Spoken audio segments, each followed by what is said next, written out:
Hey there, I am back on and ready to get into some of the details of Ayurveda. You know, this ancient science of wellness. It's really the first documented form of medicine.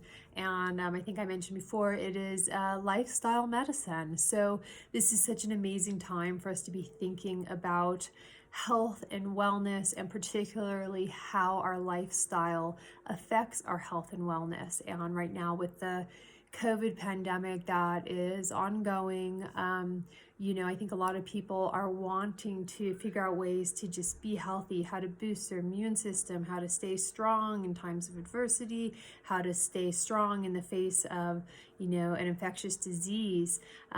So I'm really excited to get into Ayurveda. It has, it's just a massive tool that we can use to create healthy lifestyles aimed at basically greater vitality, greater energy and vitality in our day-to-day lives, and greater longevity, meaning we're just living a longer, healthier life.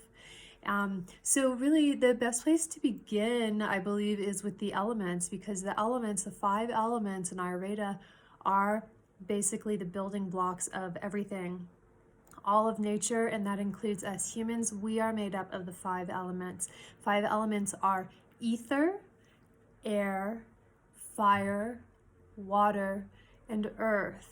And really, they go sort of in that order. Ether being the lightest element, most subtle, and the least tangible. Ether is like space, empty space.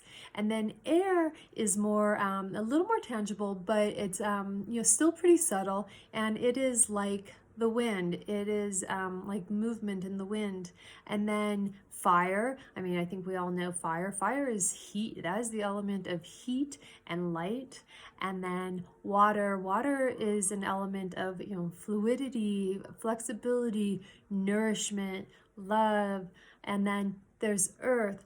And earth is the element of stability, resiliency, strength, and just, that solid piece, right? And so these 5 elements are sort of the basis of Ayurveda. And a lot of what we're doing in Ayurveda is creating balance using certain qualities.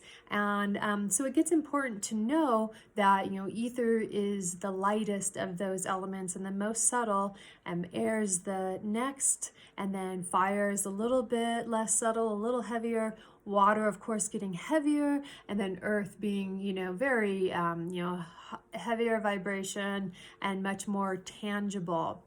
And so it's important to know a bit about these elements and how they are, what their qualities are, because we use their qualities to create balance.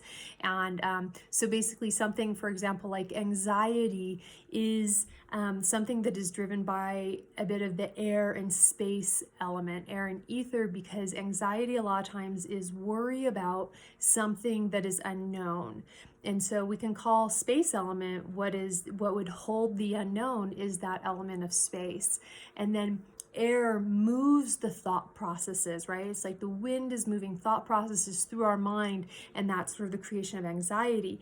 And so how we would work to treat something like a person with a lot of anxiety would be to add in heavier qualities.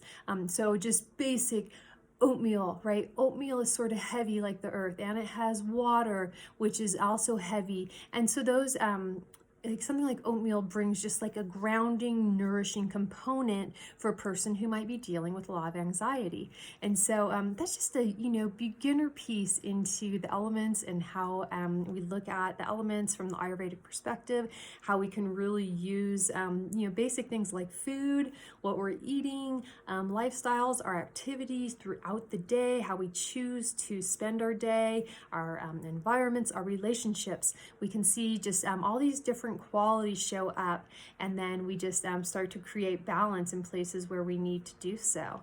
So hope that is helpful just for that beginner piece on elements, and I will be back with more later.